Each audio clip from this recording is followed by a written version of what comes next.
In the hospital room, the morning sunlight streamed through the window, illuminating the face of the young man lying in bed. Shirone smiled softly, looking out at the clear blue sky. Looks like today's my last day in the infirmary. The door to the hospital room opened, and Shirone's three friends entered. Need with green hair, Siriel with short orange hair, and Amy with fiery red hair. Shirone gave a warm smile. Thank you for visiting me, Amy. Then turning to Siriel. Thank you too, Siriel. Siriel giggled. Don't be so formal. I'm only free to come hang out with you because school is closed. She winked playfully. Siriel sighed. Honestly, as a graduating senior, I'm so fed up with studying.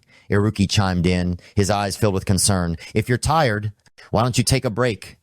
Siriel shook her head vigorously. Just because I'm taking a break doesn't mean my competitors are. Amy suddenly frowned, snapping. Hey, kid, you speak politely to Siriel, but you're so casual with me? Iruki looked bewildered, a series of images flashing through his mind of Amy with Shirone, Amy with Need, comparing them and nodding in understanding. Need spoke up, breaking the tense atmosphere. Hey, is the headmaster okay? Siriel nodded. He said he would gladly take all responsibility and punishment. Outside the building, a dark-colored carriage approached, its wheels grinding on the road. Need mused, but still, he could be investigated by the district. The sound of carriage wheels echoed, the carriage door opened, and a man in legal attire stepped down, his expression stern. 4 men stepped out of the carriage, long silver-haired Alpes, Canis, Arin, and another walking down the cobblestone street. Alpius spoke, his deep, hoarse voice ringing out. He's heading to the Magic Association headquarters in the capital to investigate. From a dimly lit room, Amy, the girl with the fiery red hair, spoke up. It seems even in Magic Association's Investigation Team 3, he's being invited by the Suppression Task Force. They said they would set aside all personal relationships and do everything according to the law. Amy continued, her voice laced with concern. Even if it's Headmaster Alpes, there's a high possibility he won't escape disciplinary action. In another room, Shirone was lying on a hospital bed. He slowly opened his eyes, looking out the window without saying a word. He is pursuing a different thought. A few days prior, Shirone said in a weak voice, Headmaster. Shirone hesitated. I have one more thing I want to ask you. Shirone continued, his voice filled with determination. That person, Miro. Miro appeared in Shirone's mind, his image surfacing along with memories. I knew you had the courage to come here. I've been waiting for you, Shirone. Shirone remembered Miro's words. She said she was waiting for me. Shirone murmured thoughtfully, even though she was the founder of the Supernatural Spirits Research Group decades ago. Then Shirone wondered, a look of confusion clear in her eyes. How does she know who I am? Alpius stood before Shirone and said sternly, Shirone. Alpius looked at Shirone and asked, could it be that you know the total number of students in our school? Shirone looked blank and replied, huh? Number? Alpius explained patiently, of course the total is always changing, Alpius continued. Some students graduate, Alpius went on, his voice lowering, and some get expelled. Alpius looked at Shirone and said slowly, however, Alpius stated firmly, no matter how many students we have. Alpius said sternly, then this school will always be missing someone. Alpius sighed. Miro still hasn't graduated.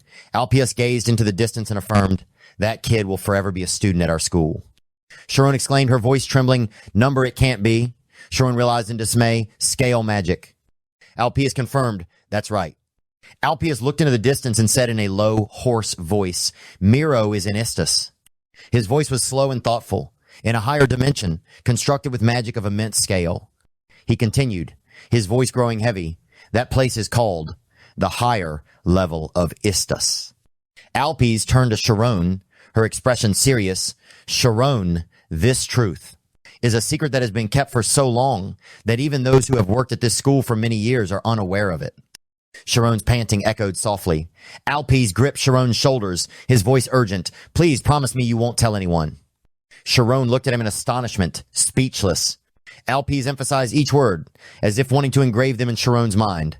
Not a single person, nor anything related to the higher level. Alpius looked directly into Shirone's eyes, his voice full of concern. It's not just dangerous for you, it could be dangerous for the whole world. Alpius scrutinized Shirone. Do you promise? Shirone was silent, her face utterly bewildered. Then Shirone looked up at Alpius, a strange light gleaming in his blue eyes. He smiled and replied, I will remember that. With a hint of worry in her eyes, Shirone said softly, Anyway, that's a little scary. He couldn't believe she was at Ista's. After that, he chuckled and said, I don't think I can sleep in the research group anymore. Ha ha. Alpia's expression turned serious and he reassured, Don't worry as long as you don't step into immortality function. Shirone looked up at Alpius and asked, Miro won't be able to see me? Alpius nodded slightly and continued, Oh, by the way, Miro will never leave the space she created. Shirone frowned, asking curiously, Why is that? Alpius' eyes grew sad, and he slowly explained, For Miro, this world is too painful a place. In the distance, through the window frame, Cariel, Amy, and Need were looking at Shirone with thoughtful eyes about the story the headmaster had told. Inside the room filled with warm sunlight, the scene was so peaceful and pleasant that Shirone thought to himself, the air is so warm and comfortable. Immediately afterward, dark images surfaced in Shirone's mind, the stark realities he had faced, the ugly truth that confronted me at the event horizon, the superior ships trying to tear out my heart, and the opposing forces against them. It's all mine. A square, dark building appeared, and Shirone continued to ponder. And the terrifying truth lies within Istas. It's as if, when I'm here, all those thoughts evade me. Amy suddenly raised a notebook and exclaimed, You can't look at this. Amy and Ciriel fought over the notebook. But, Shirone suddenly muttered in his head, large-scale magic. Then it rang out again. The key opener. Next was the higher level of Istas. Shirone continued to ponder. I wonder why they keep calling me. It's as if the path I have to take is... Meanwhile, Ciriel, Amy, Eruki, and Need were gathered around a notebook. Amy was trying hard to shield it, while Eruki was trying to peek at it. Need seemed embarrassed. Immediately, Shirone stated firmly, that path. In a massive building with ancient architecture, the windows were decorated with intricate geometric symbols, and dim light cast down the long, cavernous hallways. On the grim gray wall of a prison cell, a cold voice echoed, The statements you provide may be used against you in court. Next, a voice rang out, deep and cold. So the investigation is over. That's all. At the end of the hallway, old man Alpias, with his silvery hair and long snow-white beard, was being escorted by 2 guards. Alpiz turned his head in surprise, startled by a loud voice calling out, Canis, Aaron, this way! Alpiz and his entourage approached an iron gate, where Canis and Aaron, 2 young people with grim expressions, stood surrounded by guards. Alpius stopped in front of them and said, Could I have a private word with these 2 children for a moment? Canis was silent. Alpius looked at Canis, his eyes probing. A soldier nodded in response. Ah, yes. However, we cannot allow you to do this for too long. Canis gnashed his teeth and thought to himself, even though they're both under investigation, they still speak to him with such formality, and it seems his roots are rotten to the core. In a long, cold corridor, 2 soldiers stood solemnly, guarding either side, their faces expressionless. Between them, the figures of Canis and Irene seemed small in comparison. Alpius said in a deep, hoarse voice, echoing in the still space, There's nothing to worry about. I just have a few questions I need you to answer. Do you think I care? Canis continued, his eyes sharp and cold. Don't treat me like any of your disciples. Alpius remained calm and replied, That's why I wanted to talk to you. Canis frowned with suspicion. Alpius said calmly, his eyes full of hidden meaning, Once everything is over. Alpius looked directly into Canis' eyes, announcing, You will be going to the Magic Academy.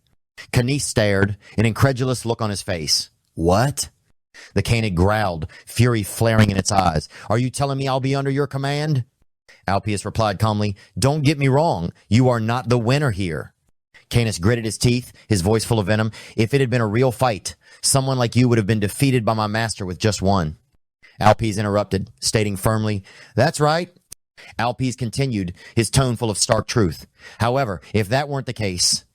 In the still silence, a faint light cast upon the weathered face of an elderly man. That was Alpiz. Alpiz said in a sorrowful voice, I would rather kneel and beg then. In a dim corridor, 2 figures stood beside Alpiz. They were Canis and Aaron. Canis could only listen in silence. Alpiz looked at the 2 people, his voice full of contemplation. That is evil. Footsteps echoed in the cold hallway. Thud. Thud. Alpiz continued, his voice full of profoundness. No matter what reasonable justification you offer, you will always be subject to animosity. Alpiz walked between 2 rows of escorting soldiers, his face showing clear signs of fatigue. Stopping, Alpius turned his gaze to Canis and Aaron, his voice full of hope. I will be able to rise much higher than this. Then he continued, because we are disciples under the same master. Before a door labeled Interrogation Room 3, Canis and Arin were lost in thought. Alpius's voice echoed in Canis's head. I want to bring the two of you a future free from darkness. But Canis immediately retorted, his voice cold. Future my ass. Arin remained silently standing beside him. Canis gritted his teeth.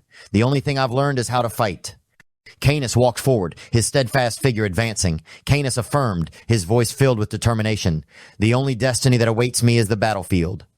Connie strode forward, heading towards the interrogation room door. Arin quietly followed behind with a bewildered, melancholic expression. Inspector, I've brought Canis and Arin. Sakari sat on the swivel chair and said, Ah. Sakari continued, Please, have a seat. Sakari adjusted his posture and said sternly, I am Sakari, an inspector from Investigation Department number 3. Sakari asked, You two are Canis and Arin, right? Canis replied, That's right. Seeing Arin look different, Canis worriedly asked, Arin, what's wrong? Arin's eyes widened, her pupils trembled, and she stammered, I can't. Arin almost yelled, I can't read him, Gunnis. Canis asked in confusion, what on earth did she see that made her so agitated?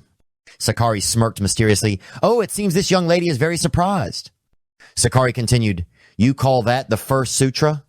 Sakari sat in the chair, arms crossed, and said in a calm voice, The use of magic is restricted within the guild, but there's no way to suppress innate attributes. Therefore, this is my only option to avoid having my thoughts read. A mystical black liquid surrounded Sakari. Arin, sitting opposite, exclaimed in her thoughts in disbelief, This has to be a joke. Arin's eyes widened as she realized in astonishment, He completely suppressed my thoughts? Sakari glanced slightly at Arin and said, However, I would appreciate it if you two didn't make a fuss. Sakari closed her eyes, concentrating intensely. Canis stood beside her, silently observing. Sakari turned her gaze towards Arin, if possible. Sakari continued, We are in the process of formalizing things, and then asked, Your name is Arin, right? Arin looked up at Sakari and replied worriedly, Yes. Canis suddenly remembered someone's words muttering, Maybe that person was right. Canis looked up and asked, About what? We won't cause any trouble, Canis replied. Canis's eyes revealed admiration. He's really too strong. 30 minutes later. Canis held an envelope in his hand, bewildered. A will from the master. Sakari nodded and said, That's right. Please check it yourself. Sakari continued, It seems mysterious and pre-planned, which is why it was sent to you. Sakari continued, It has already been notarized by the opposing lawyers. Canis, still unable to believe the truth, exclaimed, Master, left this for me? It can't be. On a faded banknote, the bold words stood out. I leave my entire estate to my disciple Canis to inherit. Below is an enormous number, 4,813,380,467. Canis stammered, unable to believe his eyes. 4. Canis held the paper. Below the numbers were strange characters, seemingly an ancient language. Canis couldn't believe his eyes, reading with a trembling voice, 4.8 billion gold?